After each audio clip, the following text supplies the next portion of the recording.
It may have already started in your neighborhood, that spring ritual where trucks full of chemicals roll out to attack the weeds and bugs that drive homeowners crazy. Are pesticides safe? Some studies suggest that children are more likely to get leukemia or brain tumors when pesticides are used on lawns and gardens.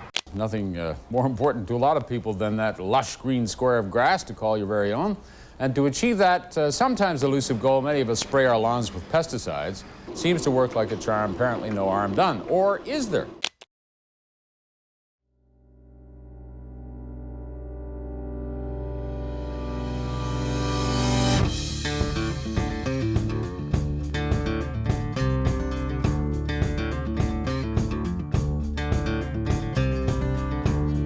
So much indecision, tearing me apart. Lawns are the places where the environment meet people's lives. Force-fed some religion, tearing at my heart. I'm certain that some of the toxic chemicals that are in common use today will be proven very dangerous for children. In fact, I believe that toxic chemicals are among the biggest health threats to today's children. They expect my full compliance. They're not counting on the changing of the guard. Better stand up.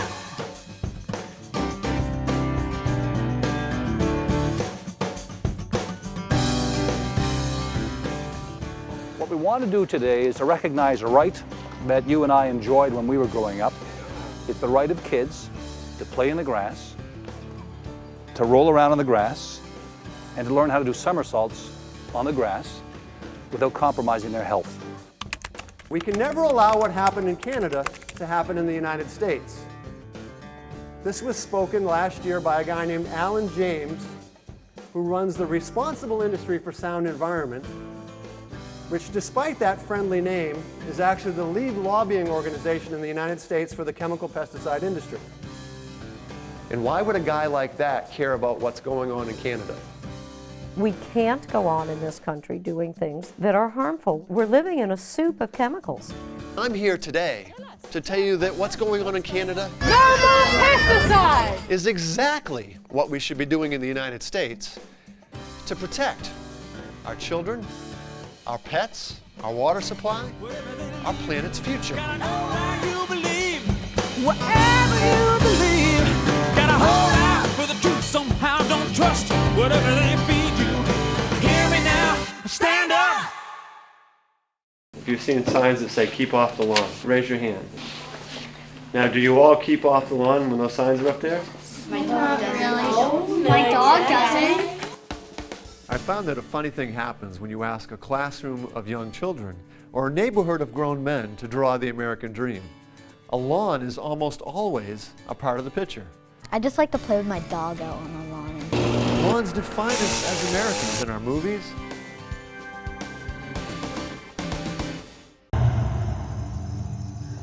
Get off my lawn. And because I was a gazillionaire and I liked doing it so much, I cut that grass for free. And books have been written about our obsession with grass.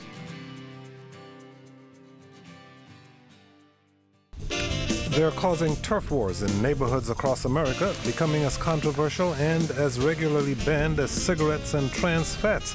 They are lawn care products. Today, lawn care is a $40 billion a year industry, and the vast majority of lawn care involves using chemical treatments. Every year, health officials and environmental scientists are questioning our use of pesticides on our lawns, with disease investigators linking gardening chemicals to increased rates of everything from Parkinson's to prostate cancer. Joining us to talk about all of this is Paul Tukey.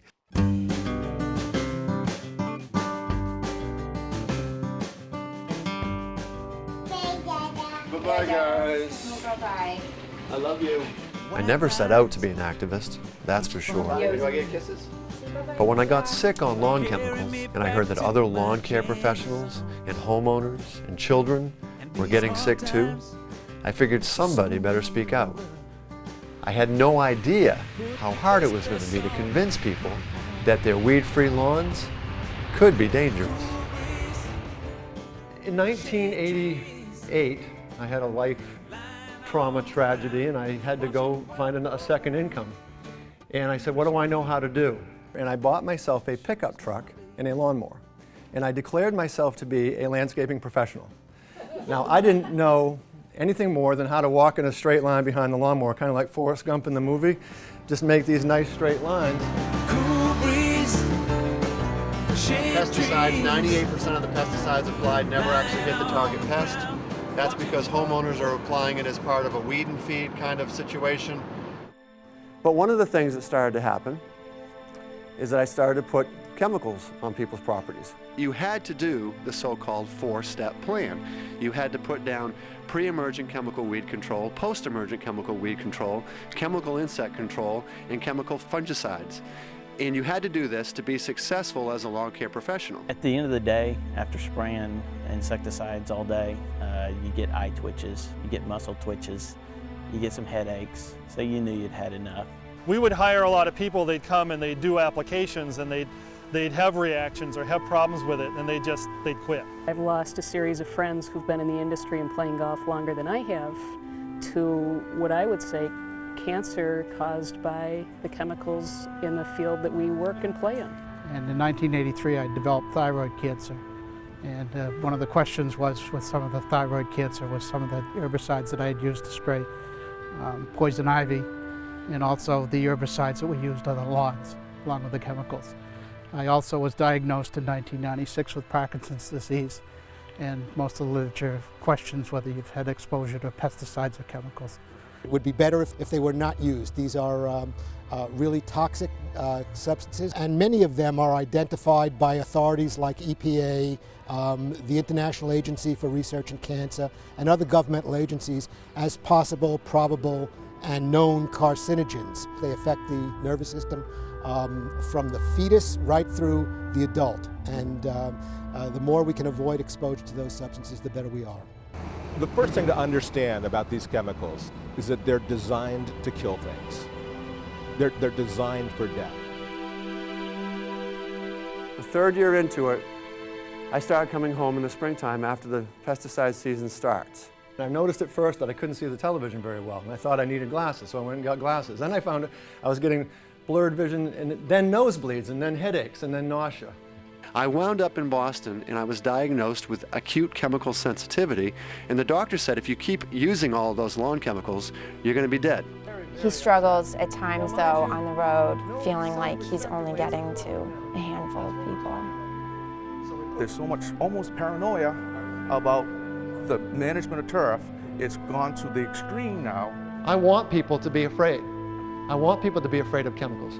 Don't we want some good facts instead of fear? And I think if we do have an issue with you, is spreading fear, spreading anxiety to people. I think he is a fear mongerer. I do.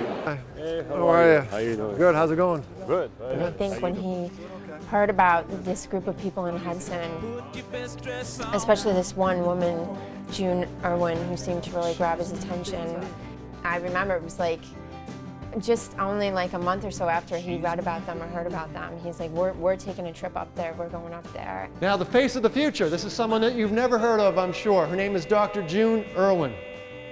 Lovely lady.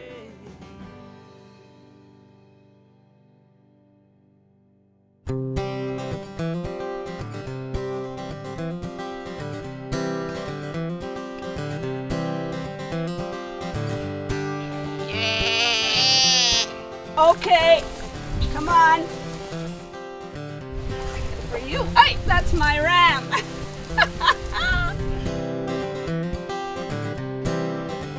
Hudson is very, very different. The citizens of Hudson are nature lovers. People come here and they say it's so beautiful, yes. You know, the houses are set back from the road, beautiful gardens, and all English gardens in the sense that they're not manicured. Things grow wild. It's just beautiful.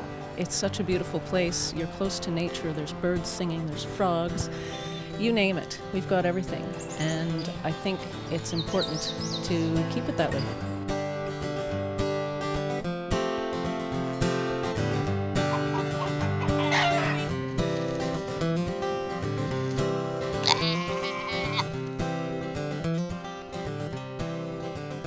The sheep take care of me. They're the most beautiful faces. Yeah. You see, you can't help smiling. I can't help smiling when I look at you.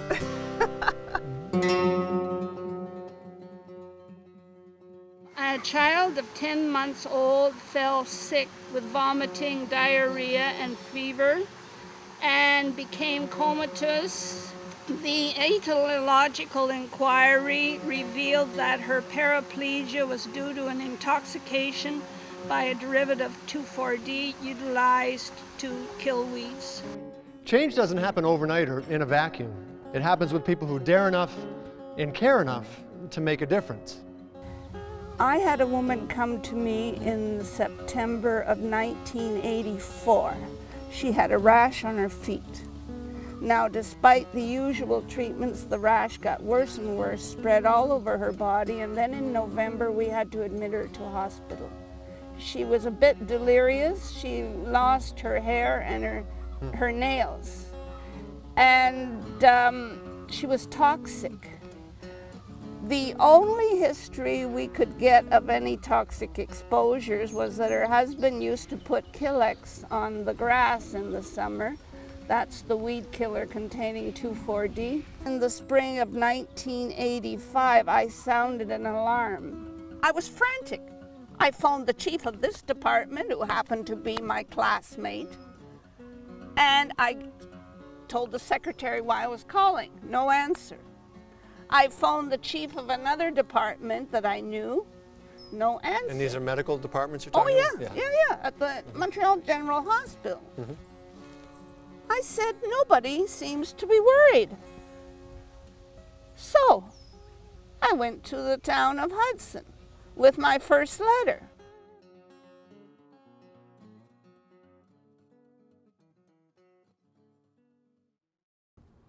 June Irwin shows up at a council meeting. How did people take her? You've never been to a Hudson Council No. meeting, eh? There are two question periods, one at the beginning of the meeting and one at the end of the meeting. And they go on as long as anybody wants. It's the only municipality I know where there are no limits on question period. And there may be half a dozen people that show up. Not usually a lot of people. They're the regulars. June Irwin was one of those people. She'd go to question period. She'd just rag on them and rag on them and rag on them every month. Come on! A lot of people thought she was way out there. I mean, she would walk in with the floppy hat, the big dresses, and the sheep in the yard and all of that. We began recognizing the effects of the lawn sprays, particularly on the children.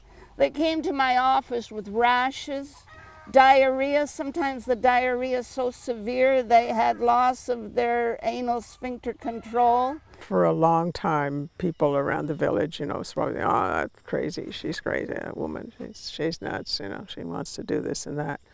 So many people were sick, and there was a silence. There was a silence. Despite repeated letters to the federal government, who were responsible for permitting this to happen, there was silence. So many happenings that weren't accounted for, so many unanswered questions. She didn't care how many people yawned in front of her, how many people sighed, how many people turned their head. She was not treated with much respect because people got tired of seeing a 3-page document come out, and she'd stand there and she'd read all these medical facts, and people got bored with it. In order to show there is a problem, you've got to measure it in the body. So since that time, I've been measuring the chemicals and the herbicides and the insecticides in the blood of patients, of course in the urine as well, subsequently in the fat, subsequently in young mothers' breast milk, and more recent years in the semen and sperm of men.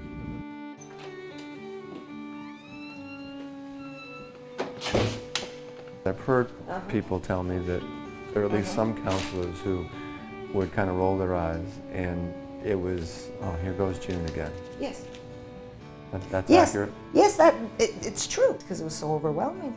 And it had so much information and technical information.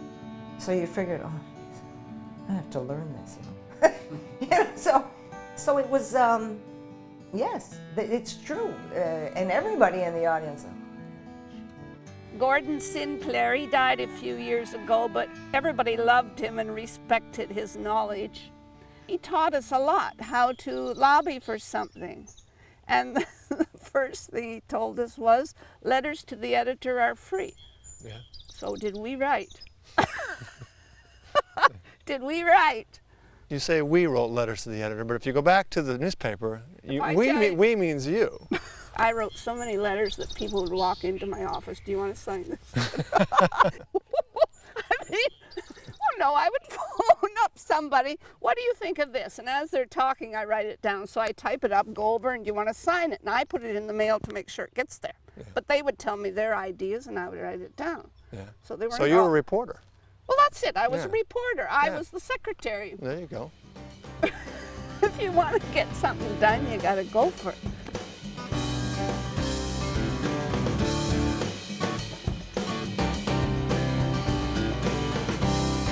They knew what I was doing.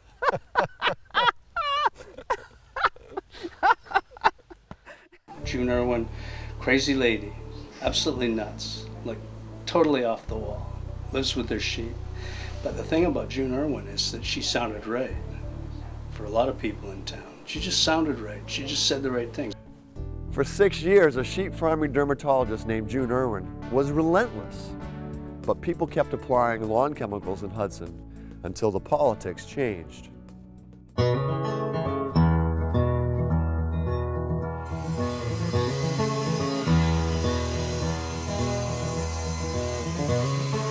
Walks out the door in his faded blue jeans, lunch pail he holds in his hand. Extremely honest, a good friend to have. That's the kind of furniture I do in my spare time. A little Martha Washington table. He's very natural, he's close to the people, and common sense. Really common sense. He was a perfect guy to have at the head of the table as the mayor. So you sell your furniture? Well, I usually give it away for auctions, silent auctions, or fundraising, you know, for some organization or another. Very nice. When June Irwin, and God bless her, when June Irwin started to come to our council meetings on a regular basis, and this was even before I was mayor. A mother of 2 adolescent children was in my office with non-Hodgkin's lymphoma recurrent, and nobody ever told her to quit spraying her grass. Nobody ever asked her if she sprayed her grass. And she always gave us a document, or produced a document in question form about pesticides. And, you know, every single meeting June appeared with her question. There was some of us on council that thought, oh, this is ridiculous. Canadian government tests all this stuff, can't possibly be harmful. June Irwin didn't want to take a political stand. She was delivering medical fact, whereas I, a citizen, I had that ability to get up and say, hey, let's have a bylaw. We need something to protect our children, to protect us, like to protect the future generations. Unfortunately, Michael Elliott was there and receptive. After I got elected, the lawn care companies there were half a dozen of them. Some of them totally unlicensed. Some of them an old pickup truck with a couple of tanks in the back.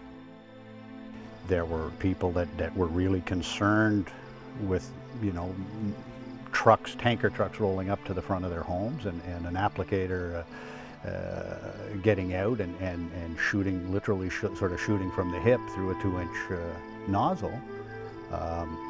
If the wind was blowing and it was blowing in your direction, well, a bit like secondhand smoke, you were going to get a treatment too. And I, you know, having children, I can certainly understand that. So we started to, initially we started to petition the government to find out if they were doing anything and were they concerned. The federal government was absolutely useless. I mean, totally useless. And they were very sort of, not only closed-mouthed, but they wouldn't pass any information on to you. If you ask them a specific question, they wouldn't tell you. One of the questions I was asking was, who's testing this stuff? Who is really testing this stuff? And of course, the pesticide companies would come out with all kinds of PhD documents from such and such a professor at such and such a university who says this is absolutely safe and we've tested it. Why would you trust anything coming from a chemical company, you know? Do you trust the people that made Agent Orange? I don't. The Canadian chemical industry says it all comes down to a matter of trust. Do we trust the regulatory process in Canada for pesticides? I believe it's a stringent and effective process. I can only say that we continue to be a human experiment without doctors being ready or able to keep records, no matter what industry or governments might say. When you look at some of June's documentation of people that work on golf course have a higher instance of certain forms of cancer. Why? Is it because of the chemicals they're using? You know, why do the chemical companies insist on acid-proof rubber boots on their employees? Pardon? Acid-proof? It means that it's going to do you some damage. I don't know. I'm a simple guy. It's not rocket science to me. Michael Elliott realized this stuff is dangerous. There's no way, like that's it. We're cutting it off. And, you know, thanks to his courage and his ability to have the control to say, let's just do it. They were really quite a pair. A relentless doctor and a compassionate mayor. And 6 years from the very day that June Irwin began showing up at town meetings, Hudson, Quebec made North American history.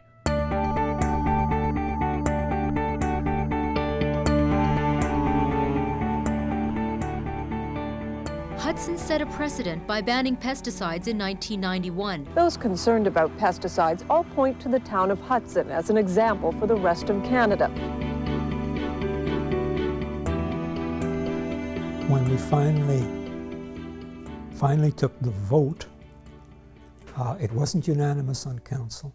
We had a lot of detractors. I've still got documentation somewhere of people that wrote me and said, you know, this is a total waste of council's time and energy. I was often accosted, you know, I'd go in a hardware store and somebody would say, oh, you know, what are you wasting your time for? And, you know, this is not what we should be doing. Council shouldn't be passing this kind of, what was the statement now? Draconian legislation. Draconian legislation. So, yeah, we had that, and some people thought it was a joke.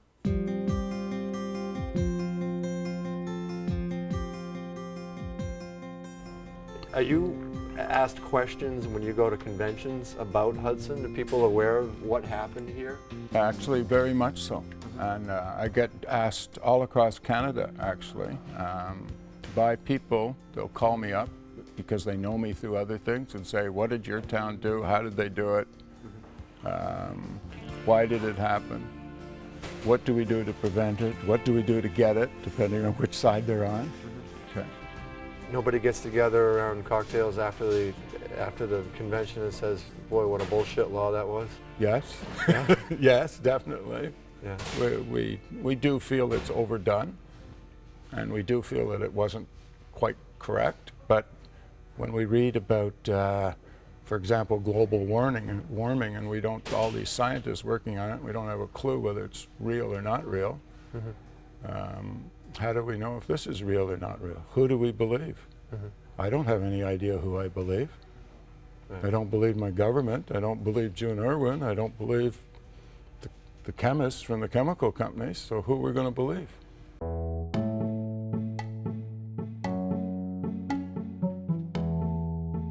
Michael, because he's the leader, took a terrible amount of flack in this town. Terrible. The way that people treated Michael Elliott was, in some cases, was, I still shake my head. I can recount one evening we had a fist fight in the council chamber. You know, I mean, they were active, free-thinking individuals that were on my council. And boy, we had some debates in caucus that went on till 2 and 3 in the morning.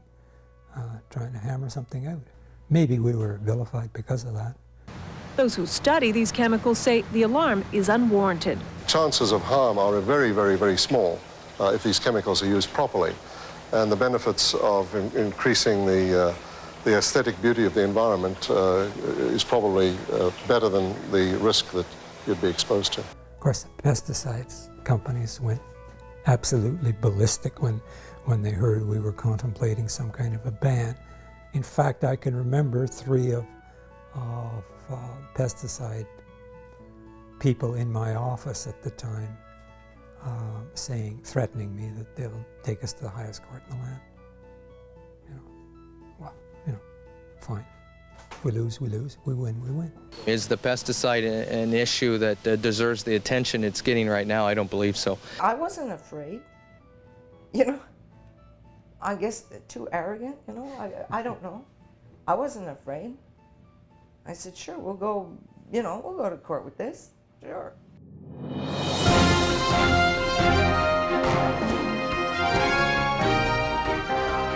Many of the homes here are immaculately groomed, but not with the use of pesticides. The 1991 bylaw bans the general use of pesticides in town. Only farmers and golf courses are exempt. The lawn care industry challenged the bylaw after 2 companies were charged with violations last summer. In 1993, a young guy who obviously young, sprayed for ChemLawn, phoned me up and told me that he had contacted the local health department about his worries, and they said not to worry. Yes, worry. Yes, worry. Some people have said that as much as anything, the ban was passed to shut June up. No, that's not the case. We wouldn't have spent the time if that was, we could have done a Mickey Mouse bylaw, you know. It ends up in August of '93. We're at Superior Court. Michael Elliott told me he didn't think he had a chance in hell. Nobody did.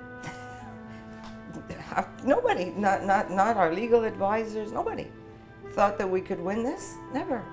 The fact that little wee Hudson, 5,000 citizens, budget at the time of about $1.7 million, taking on ChemLawn.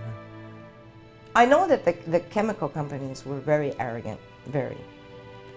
They figured we had no right to, we were superseding our powers, and we were just very, very bad. Take me inside the courtroom that day. It was a morning. Yes. What was it? Do you remember anything about the morning? Well, yeah, I remember we didn't know which judge we were going to get when we got Judge Kennedy, and he walked in. You could tell that it was going to go well for us. The twit from ChemLawn, excuse the Anglo-Saxon, came in with a bottle of pesticide, and he suggested to the judge that he was going to drink it. Well, the judge about went spooky. He said, "Get that out of my courtroom. Get it off the premise." So the guy was walking out the door, and the judge shouted at him, "Where are you going with that?" Oh, he said, "I'm going to flush it down the toilet." He says, "You do that, and I'll have you up for a contempt of court." Case lost. Basically, the case was lost right there. The judge ruled hard line. That the town definitely had the right to pass a ban, and there was no ifs, ands, or buts. So then they challenged it. Today in Superior Court, a judge said the bylaw is legal. La ville d'Hudson est sûrement très contente de ça. Hudson's very happy with this judgment. It's what our citizens wanted, a bylaw that finally governs the use of these pesticides. But ChemLawn and the other companies in the lawn care business are not through fighting the Hudson bylaw. I don't have to say that we're a little disappointed. We have just decided to bring this case to the higher court and go to the Court of Appeal. I think there was a sense of shock that this actually did go through. I mean, how could this small community be the spotlight for such an important issue that could change everything in Canada? We're worried about the repercussions in other neighborhoods and across, and fellow members of other provinces are also worried about the implications of that on the industry as a whole. A About 30 people marched in front of City Hall, angry that Dollard's mayor had not kept a promise to introduce a pesticide ban.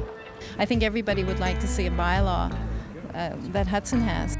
We go town by town by town. A mother with a baby in one town can do what she needed to do to convince enough people in that town that they were killing their kids and their dogs or that they ran the risk of doing that.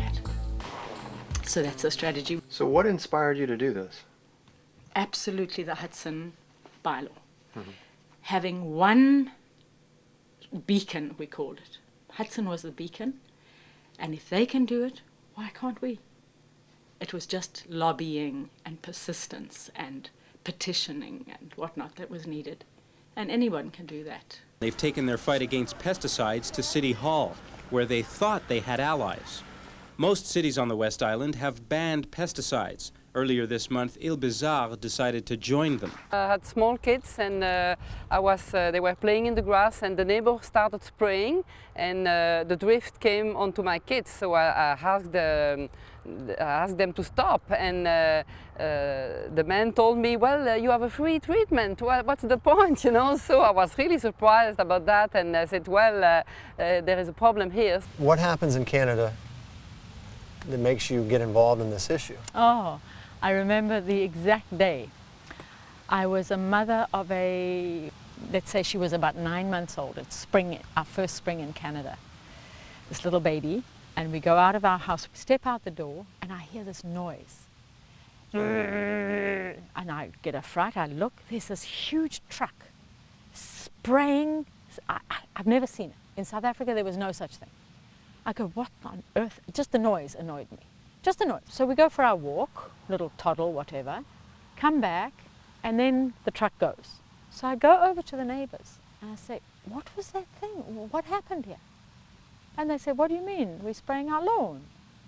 I said, spraying your lawn? What is that? And they explained, to kill the weeds and the bugs. It was shocking to me. What on earth would you do that for, right? No public health problem.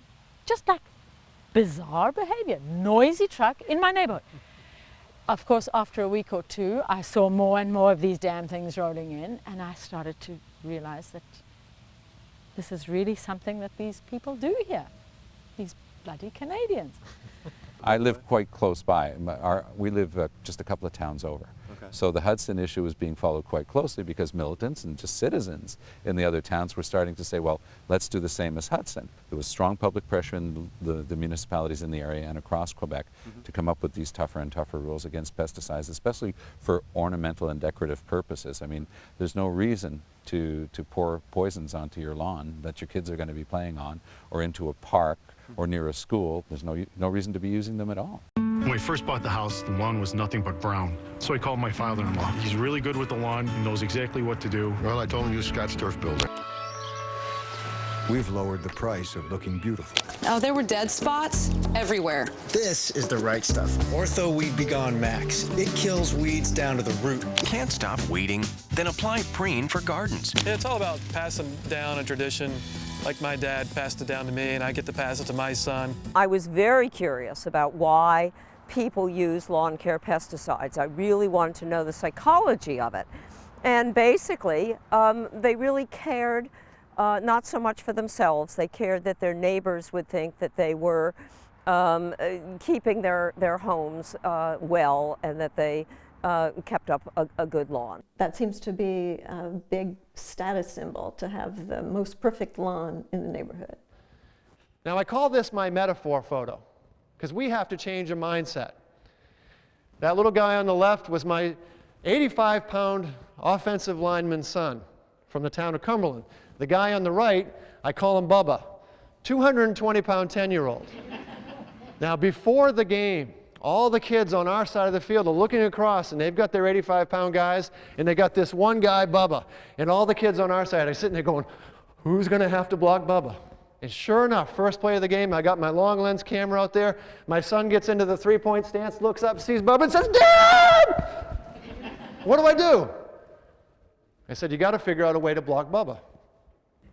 Bubba can be that one company that spends $185 million a year on advertising, to convince us that we are somehow un-American if we allow a dandelion to grow on our lawn. Roundup Extended Control does two jobs at once. One of the scandals of this whole question of pesticides and lawn care is the advertising that's done. We get American channels up here, and I watched the advertising for some of them, guys walking as if they were at high noon in an old town in Dodge, we're ready to shoot each other, and then you take it out because there's a weed coming through a crack in the road. I think that product is called Roundup. Yes. And I'm embarrassed when I see that. I say, I can't believe that they're actually communicating something positive to someone. They wouldn't spend a lot of money on that ad and put it on the television. That costs a fortune. Right. Somebody's buying that. It's madness. In short, do you really need Roundup? Bubba can be your neighbor. Bubba can be your customer. You desperately want to do the right thing as a lawn care professional, but your customer is Bubba, and he doesn't want to move, and he's big.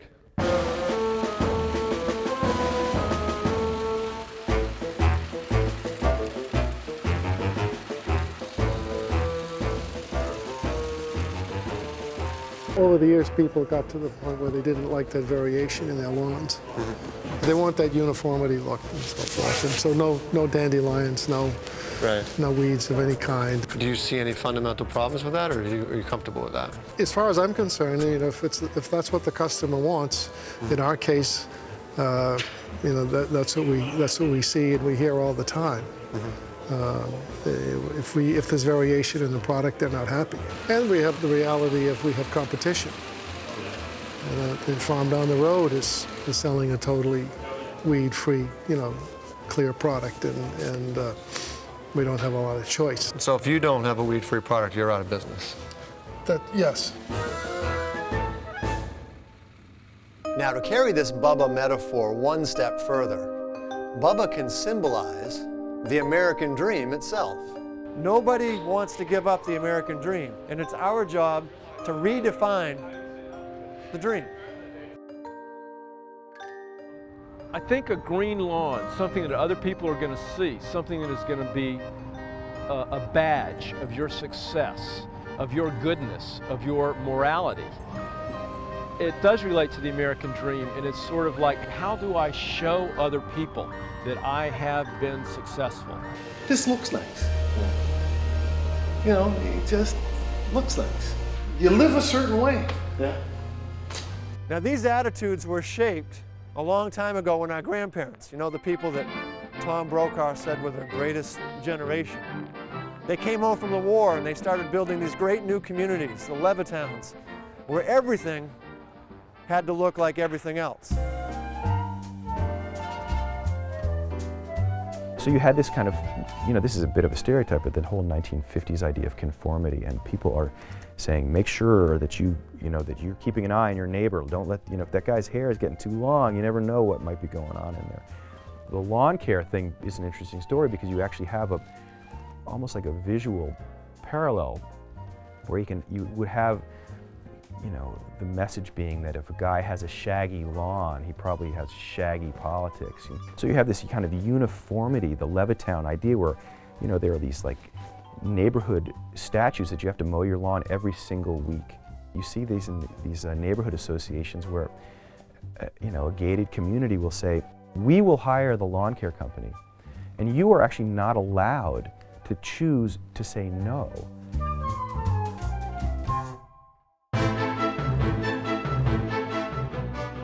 This is a weird thing to say, but what do people really need in their lives? They need to put something in their mouth to sustain them. They need to put a roof over their heads. They need to, stay warm and have some clean drinking water. And beyond that, everything else is kind of extra. It's amazing to see how the country and industry has evolved to make us think that we need all this other stuff. When you find out that it's actually bad for you somehow, it's an interesting thing to say that. It's an interesting thing to say, you know what, this lawn that I've been told and my father was told, and my grandfather was told, is what we need to define us as a suburban American. Maybe not. Suddenly that becomes kind of a radical gesture.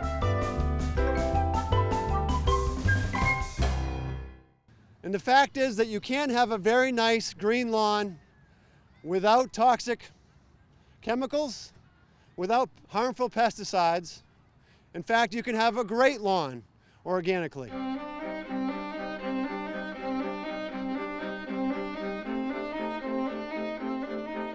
There I was, right in front of where Barack Obama was, kicking off our campaign for safe lawns. And we had water quality scientists, we had doctors, we had pediatricians, we had veterinarians, all talking about the toxic nature of the lawn and landscape industry and some of the products that we've been using. Thanks to Paul, Tukey, and others, he has recruited SafeLawns.org has a noble plan to reduce the amount of toxic exposures in the home environment. The Chesapeake Bay is a national treasure. Right here in Washington, D.C., we sit pretty much right in the middle of the Chesapeake Bay watershed. It's the largest estuary in North America, but it's also in deep trouble. The problem is runoff of two primary pollutants, nitrogen and phosphorus. Much of this runoff comes from chemical fertilizers that are used on lawns.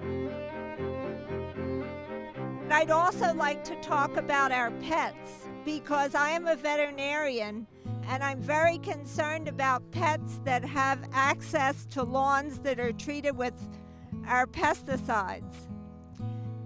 The U.S. EPA is not required to evaluate pesticides for their safety to dogs and cats, even when they know that a pesticide is harmful to dogs and cats. They are not required to put that on the label, nor are they required to reduce the level to protect dogs and cats. And there are a few chemicals that are very commonly used, like 2,4-D, very toxic to dogs.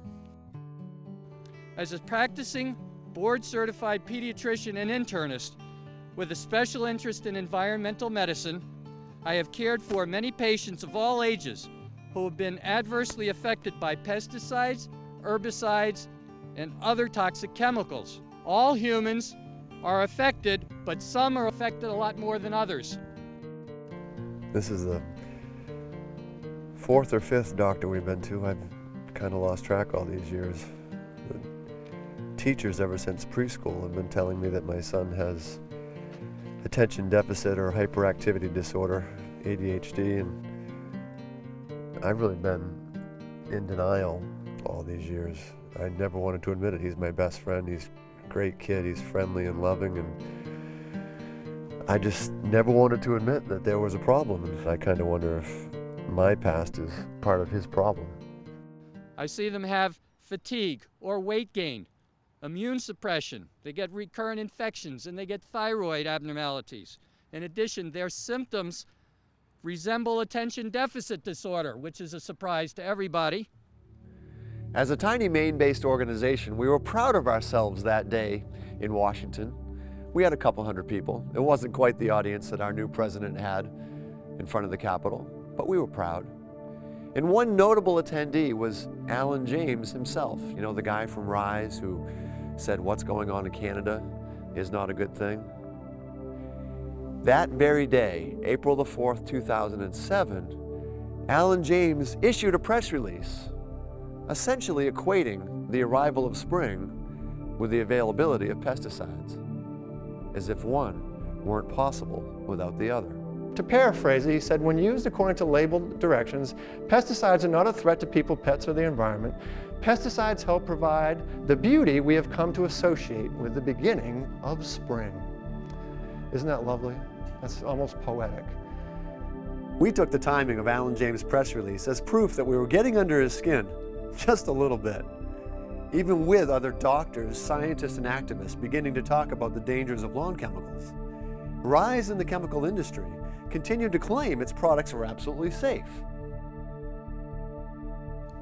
Traveling around the country, one of the biggest pushbacks is that the science isn't really there yet on whether or not this stuff is really dangerous. How do you react to that, having done your study? Well, I think the science is definitely there. We're a group of doctors and public health professionals, and we knew well what the dangers of lawn care pesticides were for children particularly, but for all people and pets. Increased odds of childhood leukemia, brain cancer, and soft tissue sarcoma have been associated with children living in households where pesticides are used. 96% of all fish analyzed in major rivers and streams contain residues of one or more pesticides at detectable levels. Several studies have found a statistically higher incidence of non-Hodgkin's lymphoma in people exposed to 2,4-D. My son was conceived, which would have been April, early May maybe. I was literally wading through pesticides 16 hours a day. He was born right from the get-go with probably one of the most severe cases of ADHD that any doctors have ever seen. I have just this sinking feeling inside that my exposure at the time of his conception might have had something to do with that. Is that a realistic fear that I have? Sadly, it is a realistic fear. Right here in New York City, there's been great work done looking at the impact of certain pesticides on ADHD. There were studies done looking at the amount that babies were exposed to before they were born. People just bringing it into the home, it being used in the home. The higher the levels, the higher the rate of ADHD and other neurologic problems. When someone's out playing on a lawn, especially if it's a kid playing on the lawn, one of the problems is the chemicals don't stay there. They get on the hands, they get on the body. Some of them can be absorbed through the skin. Oftentimes they'll actually get into the mouth, they'll be swallowed. And what happens then? It depends on the type of pesticide they're encountering, but all of them are designed to destroy healthy living tissue of one kind or another. So as an example, many of them, hundreds of them now we know, can work as endocrine disruptors. So what they do, they get into our body and they start playing with this wonderfully orchestrated system we have of hormones that control everything. They control our growth, they control our personality, they control our energy levels, and they'll go in and they'll start grabbing some of those hormones and turning them into other ones. They'll be rewiring who we are on that level. Others are directly toxic. They'll take healthy cells and kill them. They'll destroy them. Even vital cells like brain cells and nervous system cells that help us be who we are. Some of them we know can cause cancer. They can go to the DNA, the genetic code, the blueprint for who we are, and damage that. So when the next copy is made, it's not made right. All of these are toxic effects that can happen sometimes at extraordinarily small doses. With a heightened awareness of the dangers associated with lawn chemicals, one lobbyist for the Responsible Industry for Sound Environment called 2008 the scariest year of his career. The United States, however, was nothing compared to the nightmare that had already unfolded in Canada for the chemical industry.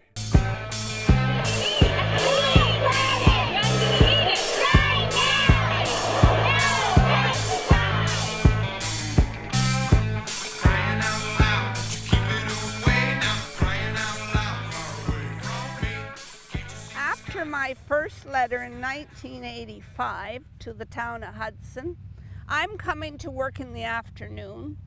I drive up Côte St. Charles Road.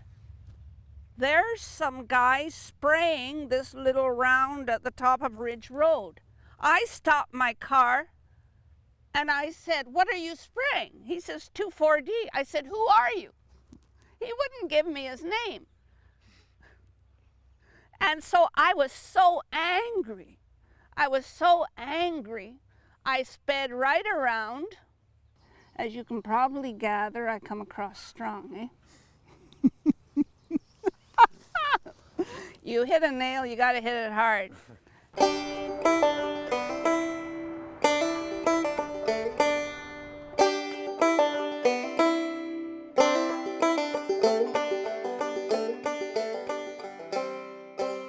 If I've learned anything in traveling from Maine to California in the last 10 years to talk about lawn chemicals, it's that most people in the United States simply take these products for granted. They use them without a second thought. Now in Canada, Dr. June Irwin has changed the landscape forever. And she'll be the first to admit that she had lots of help along the way, most notably from an attorney who got his training right here in the United States. Welcome. I went to Harvard to do my master's in labor law. Lucky enough to bring together some people and some funders to start what was called Sierra Legal Defense Fund then. It was Canada's first public interest law firm focused on environmental litigation. And the idea was that we would try and take on high impact cases. We would take on cases that not only dealt with important environmental issues, because there's a limitless list of important environmental issues. We wanted to take on cases that were going to have a high precedent impact, that we're not just going to win the issue before the court, but we're going to have a ripple effect on many other cases across the country. Governments can and should step in a preventative way.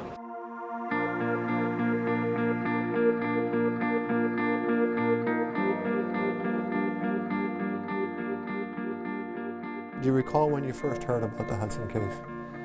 I'd followed it. I knew it was working its way up through the courts, and I'd heard about the Quebec decisions, and so it just looked like one of those cases that was going to make its way to the Supreme Court. We're going to the Supreme Court, and we were going to win. I was sure we were going to win. Literally, people were lined up to get into the courtroom hours before the case started. There were media camped out in the lobby. I'd never seen this kind of interest in a case, and it really shocked me, actually. And what it hit home for me is that, lawns are the places where the environment meet people's lives. What goes on in our municipalities, and particularly in our neighborhoods, is really the front line of environmental change.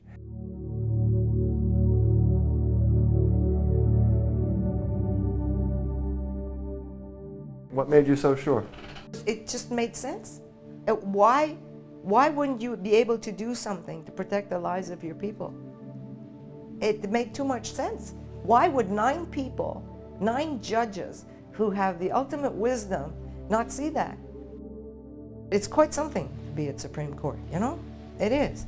It's very formal, it's very scary.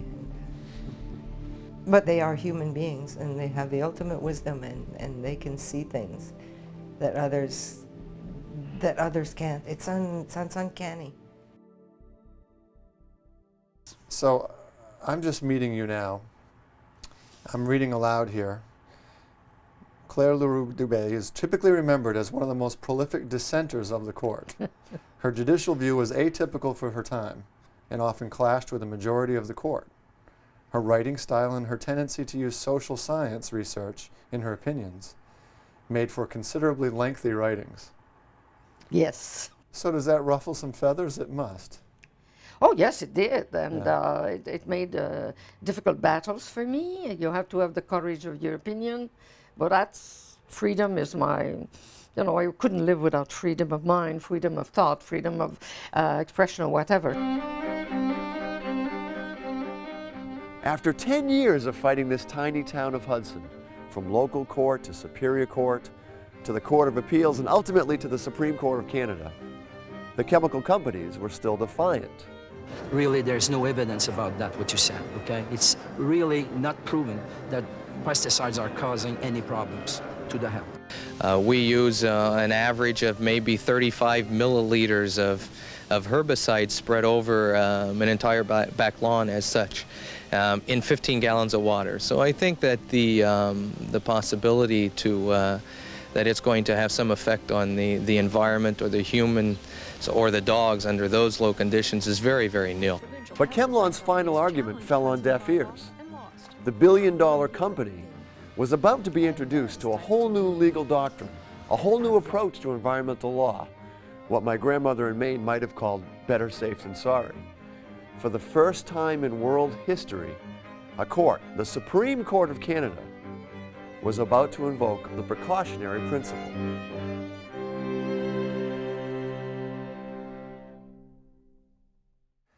My theory as a litigator was that you want to be the person who defines the issues tends to win. The person who defines the playing field tends to win. And so we wanted to get across the point that this is really a case about some broader principles of public law. This is really a case about whether governments can act in a precautionary way, whether governments have to wait for full scientific evidence before they can act to protect human health and the environment, or whether they can take precautionary action where there's a serious threat to human health and the environment. Talk to me about the precautionary principle and what it is, so in lay terms so that people can understand. Yeah. Precautionary principle is you don't have to wait until they're dead to do something. And to be clear, that's what it is. But it has another aspect which may be detrimental, and you have to be very careful with that precautionary principle. Because, for example, if you build an airplane, there's certainly somebody who will die at one point because of the airplane, a train, automobiles. So if you use the precautionary principle, you wouldn't build anything, you wouldn't do anything that may be dangerous. So you have to calibrate it very carefully. But in that case, that was much more simple because it was a health problem. In the courts below, there was a lot of argument about whether you could prove pesticides were harmful to human health. And you could tell that that was one of the big issues that the other side, the chemical companies, wanted to make this about, right? That this is really a case about whether you can really prove these things are harmful to health. And I knew that once we got into that kind of battle of scientific experts, we were going to lose. You almost always, or you normally lose a battle of experts when the other side has the deep pockets, access to the experts. It's just not a good strategy. And we didn't have to win on that point. We didn't have to prove, nor did the city of Hudson, in our view, have to prove that pesticides were harmful, because if that became the rules of the game, then every municipality and every government that wanted to regulate would have to meet this scientific burden of proof in order to be able to protect the environment or protect human health. It was almost like the benefit of the doubt would go to the chemical, that chemicals would be innocent until proven guilty. If there's a lingering doubt about the health risks to humans and to you and your kids and your neighbors, how can ethically, morally, you continue to use that product and to permit its use as long as that doubt is there? That's the precautionary principle. The burden is not on the member of society to hire reams of experts to produce an absolute airtight case about the problems that the chemical can pose. And so we always got into this debate about, just how much evidence do you need? What's the evidentiary threshold that you need to cross before you do something? And that was always a bone of contention. There was enough evidence today to say that pesticide may be dangerous for health. Although there was no proof that it was really dangerous. So precautionary principle, well, let's not take a chance. Precaution was in the air. There was already lots of talk about it being embedded in environmental statutes. Here's an opportunity whereby something that's in the air can be established in a decision and set a precedent. Because it was going to happen sooner or later. Why not now?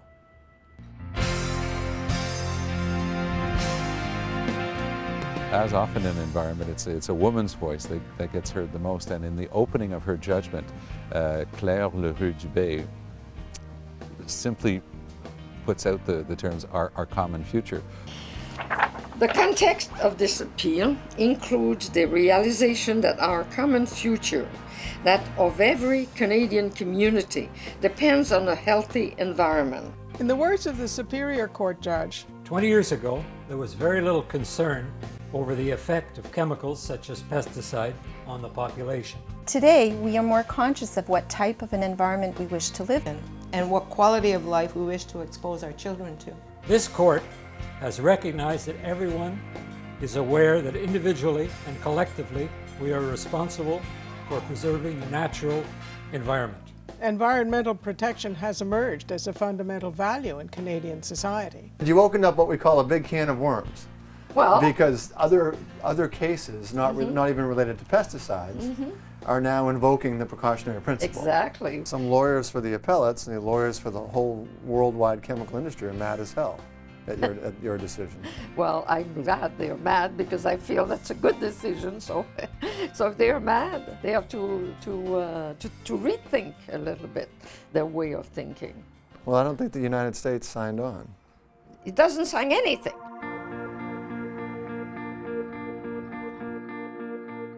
We have like the opposite of a precautionary principle.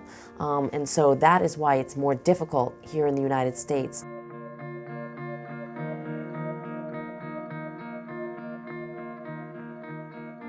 Margaret Mead told us never to doubt the power of just a few people to change the world. And certainly, the legacy of tiny Hudson, Quebec is secure. Within 3 years of the Hudson decision, the entire province of Quebec in Canada had banned most lawn and garden pesticides.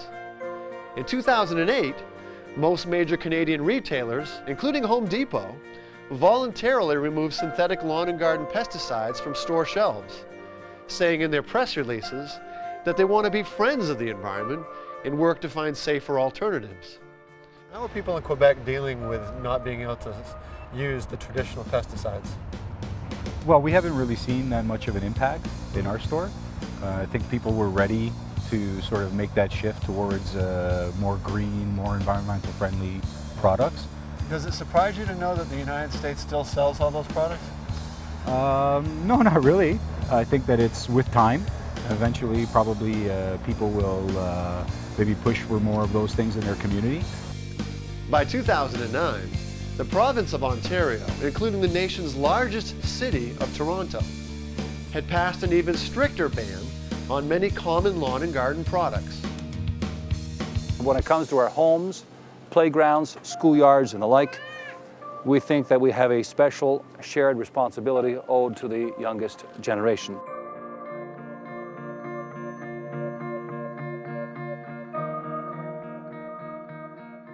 In the United States, however, Hudson's legacy has meant different things to different people. Activists and certain politicians think the folks of Hudson are heroes who set an example for the rest of us to follow.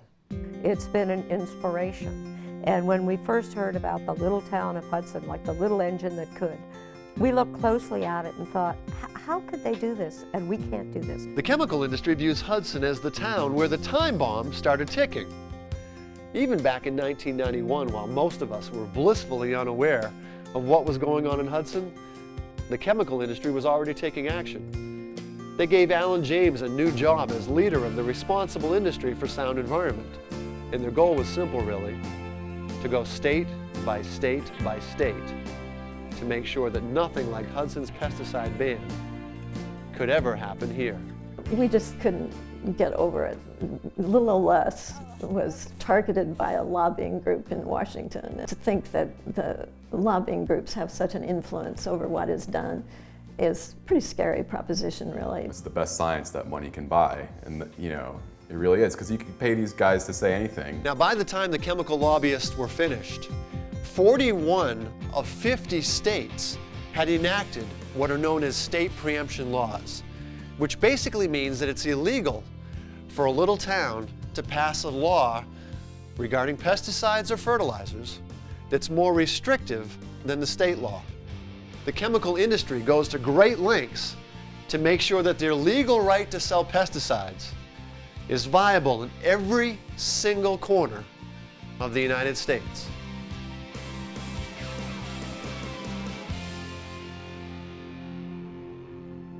Every time that we go to a hearing, even if it's like a small, condominium association that wants to contract with ChemLawn, they'll send a representative saying that all their products are safe, they've been tested, any of the chemicals are in such a small dosage that it won't affect you. I'm Fiona Ma, and I'm running for the Assembly. When a California legislator tried to overturn that state's preemption law to give cities and towns the right to choose for themselves whether or not to ban pesticides, the lawn care lobbyist tried to ruin her career.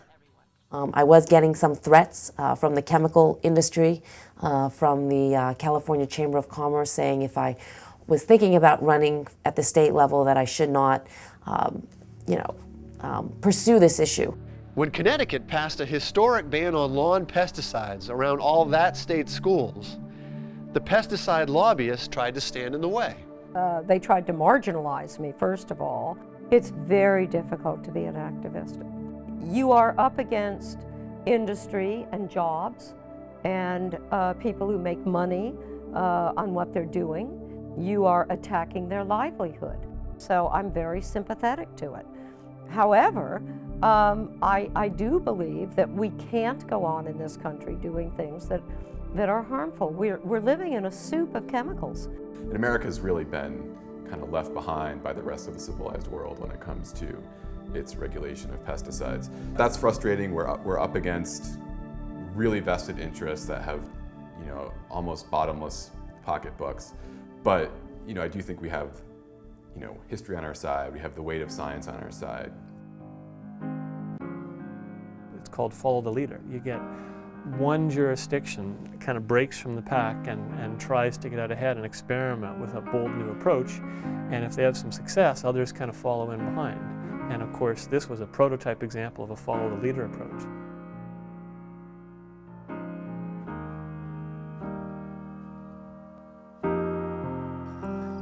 So this thing goes to court, now hailed by many judges, attorneys as one of the most important environmental decisions in the nation's history, and in fact, the world's history. As someone who was there at the beginning, how does that make you feel today? I probably get more satisfaction out of the fact that we protected the people and the kids within Hudson. The fact that it could be used elsewhere, great. If down the road science shows that we were wrong, okay, then all that's happened because of our actions is a few more dandelions. But if in fact we're right, how many people did we save? Who's got that number? And you know what, at the end of the day, if I have to err, I think I'd rather err on the side of hopefully preventing a few people from getting sick, or a lot more than a few people. The battle of the early 90s will be studied 15 years from now, and kids will scratch their head and not believe that it was actually a battle all the way to the Supreme Court. I remember having a conversation with someone in their 20s recently, explaining to them that there was a tobacco lobby that once had such sway over Congress in the States and over Parliament in Canada that they were able to beat back all attempts, you know, at early warnings on packages and things like that, until they finally lost. I'm very proud of Hudson, and especially Michael Elliott and June Irwin. I really, truly feel that we've made a difference. Without her, we wouldn't have been able to do what we did. She paved the way. And Michael Elliott, if he hadn't have come to power, where would we all be? Much difference is there between a fool and a genius, you know?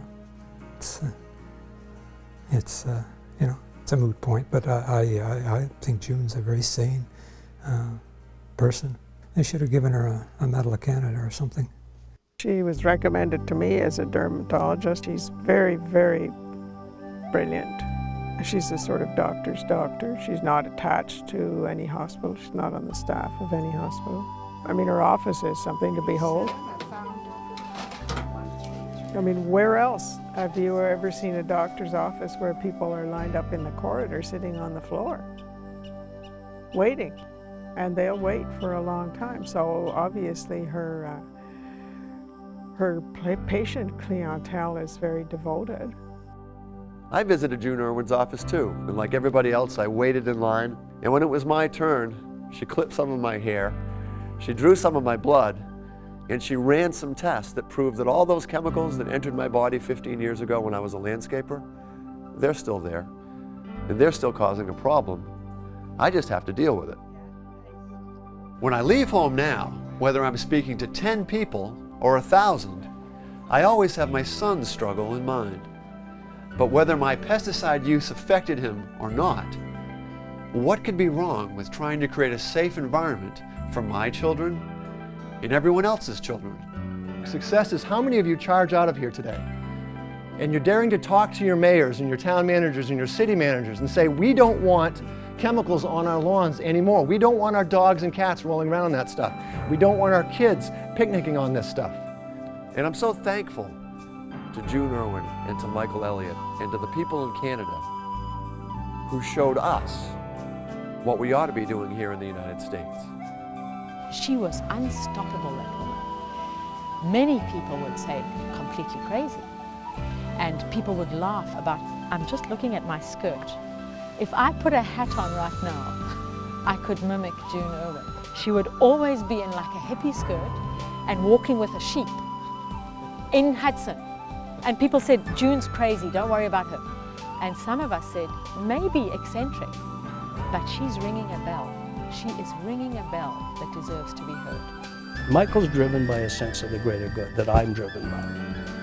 And June Irwin, you know, if you're going to canonize somebody, if the environmental movement would canonize anybody, create a saint out of them, June Irwin would qualify. Because she's driven by something that's not of this earth. I just do my job. I don't look sideways. I know where I'm going, and nobody's ever going to pull me sideways. They haven't. What motivates you? I saw an injustice. If you let it happen, you're part of the problem. Did anybody give you a phone call and say congratulations? No, but it wasn't about me. It was about a community effort. You see, I gave the medical side of it. Like, I never ever met the mayor in the grocery store and chatted. I mean, I'm a physician. I went there, I did my job, I left. Well, I guess my friends, we chatted it a bit, but you see, it was a community effort. Right away, certain people started making pamphlets, interested people with their abilities, made pamphlets, the town put information out. And this was the joy of it. This was the joy of it. It wasn't me, it was us.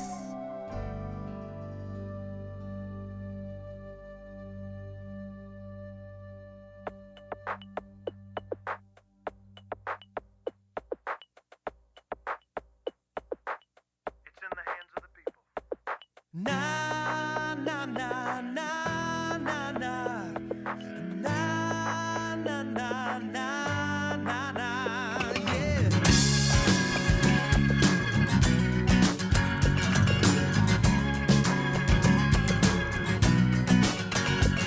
Well, the world is such a hurting place. It's not like we found it, and it's time for us to raise our arms and wrap them around it. Yeah, I think we can reach that far. 'Cause we all deserve a good life, living in peace, yeah, yeah. We've seen this movie play out before, right? We create these new chemicals, we don't test them properly, we spit them out into the environment. We use our kids or our lungs or our communities or our wildlife as testing grounds for a couple of decades, and only when we have, you know, incontrovertible evidence that it's really harmful do we then act. That's a bad pattern, and we ought to be able as a species to say, okay, we've played that one out a couple of times, seen if it wasn't a great idea, let's start anticipating the consequences of those actions and preventing them. So in a simple way, you know, chemicals should not be innocent until proven guilty. Now just walk the talk that you're sending, mister. That's what I've got to say. Stop holding on, 'cause we've got to make a few changes. Gotta put the world at ease. Yeah. Holding on, and I guess it's like they like to say, hey, the people have to lead. Stop holding on. Yeah, now it's time we made some changes. Gotta put away our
me apart.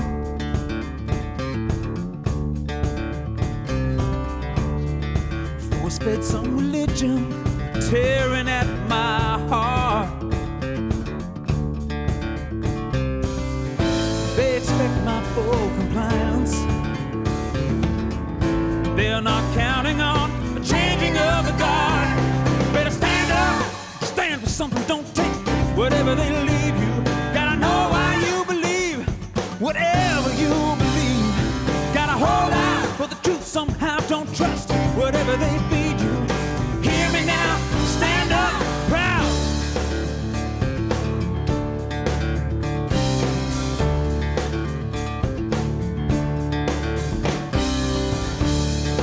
Hopeful politician promising the stars.